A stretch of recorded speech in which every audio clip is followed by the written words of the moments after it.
What is going on, guys? Smooth Racing here with the third episode of my classic car career mode.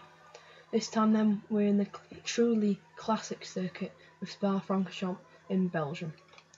So we started 6th on the grid and we're already barging our way through, not trying to be too aggressive there, but we couldn't really help it. And we have now got past Nigel Mansell and Jacques Villeneuve, and now we're up into 2nd place. We've only got Damon Hill ahead of us. He's 4 points behind us in the Drivers' Championship. If he wins this race, as it currently stands, he will overtake me and be leading the championship by 3 points. But anyway, we're in the truly classic circuit of Spa-Francorchamps. It has played host to some of the world's greatest Formula 1 races we've ever seen in recent years and 50 years ago. So when did this track open? And this track opened in 1924. All that time ago, obviously that was before Formula 1 was even invented. And then of course Formula 1 came to Spa-Francorchamps, and we have seen Michael Schumacher has a brilliant record around here. He's had the most wins for a driver. He's won 6 times around here, and of course that includes his 1992 debut victory. That was truly a magnificent race. Michael Schumacher, that was sort of his beginning of his true legendary career, which followed 7 world titles and so many race wins, so many pole positions. Just sort of dominance, and not because of the car. His teammate Rubens Barrichello had the same car, but he just had the edge over him. He had quite a big edge over him. He's probably one of the greatest, if not the greatest, drivers of all time. So halfway through lap 1 then, and Mansell's having a look at it. We've ran a bit wide there, but we've sort of closed him off. He backs out of it, and he's now vulnerable to the car behind him, which I think is Eddie Irvine.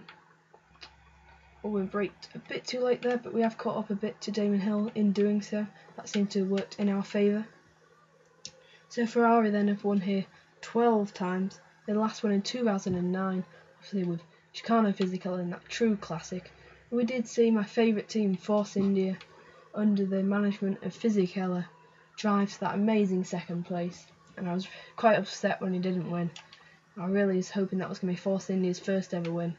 But hopefully I am very looking forward to Force India's future. I think they have a very bright future, and they can one day win championships and one day win races. So it's got 19 turns then. It's probably one of the longest circuits or longest sort of lap time of any of the circuits on the 2013 calendar. We don't really get longer circuits now, obviously. We are seeing sort of 130 is probably the average for a circuit now, maybe 140. Maybe some of the new additions, obviously Austria, that's going to be very short. That's going to be, I think, about 109 laps, people are saying that could be, so there's going to be a lot of laps. Maybe like Monaco, has 78 laps. Maybe Austria will have more, because it's such a, it might be quite a fast circuit, so it actually could be small lap times, but it could be a short Grand Prix, because the actual Grand Prix distance, how they measure how many laps there are going to be, is actually on the track length and not on the actual time it takes to complete one lap. But we made a mistake. Oh, Schumacher! We just dipped our wheels into the gravel. Nigel Mansell has got past, and so too has Eddie Irvine. We dropped down to 4th. Luckily we had a cushion to 5th, so we've only dropped down to 4th. But we're so lucky then not to retire or not to spin out and lose even more places. So we've dropped down to 4th now. Just a lapse of concentration. We're going to try and get past Eddie Irvine. Oh, they've just got different braking zones to me.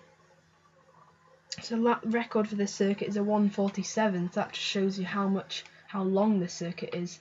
And that was, of course, who else but Sebastian Vettel in 2009. That race, which obviously one of my favourite races of all time. Maybe not because it was that exciting, but it was because seeing that Force India just so high up. And I just love everything about the team. I love the drivers, I love the livery, love Vijay Mallya. It's just definitely my favourite team, if you're ever wondering. Sutill's my favourite driver. Also a big fan of Hulkenberg. And although I'd like to see him at a big team, I was really glad to see him at my favourite team. Once again, of course. And I'm hoping that, I think Force India could be better than Lotus next year. You never know. It might have made the right choice. Obviously he didn't have a choice in it, but he could have, I think, stayed at Sauber. Their relationship sort of did. We're having a great battle with Irvine. Hulkenberg's relationship with Sauber did kind of mend again, and he could have gone back there. but he definitely chose the right choice in choosing Force India. So we just got past Irvine then once again.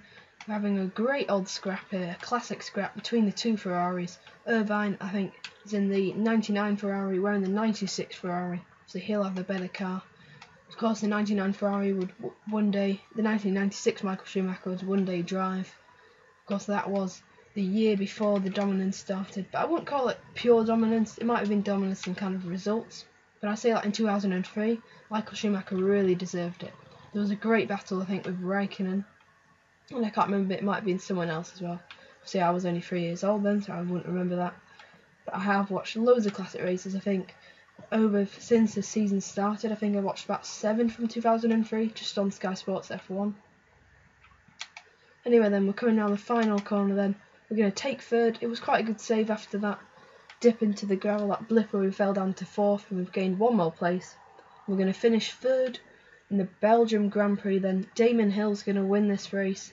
Not very good for the championship. But we've got to 2nd. Somehow we finished 2nd. Did someone get a penalty? Steward's call. What's happened? Nigel Mansell has got a 10-second penalty and is demoted all the way down to 10th. Meanwhile, our teammate finished 12th. Very disappointing. 12 seconds off the pace. Damon Hill was in his league of his own. 6.6 seconds ahead of us. He finished 1st. Schumacher finished 2nd. That's us. David Coulthard 3rd. Eddie Irvine 4th. Scheckter 5th. Villeneuve 6th. Jean Alesi finishes 7th. Alain Prost 8th. Ivan Capelli finishes 9th. And Nigel Mansell rounds out the points. Let's go on to the drivers then. Damon Hill is now 3 points ahead of us. Nigel Mansell is 29 off the lead and 26 behind us in 3rd. So it's probably just going to be a straight fight between me and Damon Hill. Meanwhile, our teammate is only down in 11th with just 3 points. Very disappointing.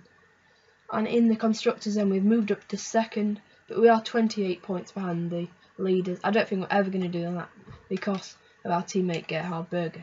It's been smooth racing then, and I'll see you next time for episode 4 of our Classic Car Career Mode. Hope you have a wonderful day. Goodbye.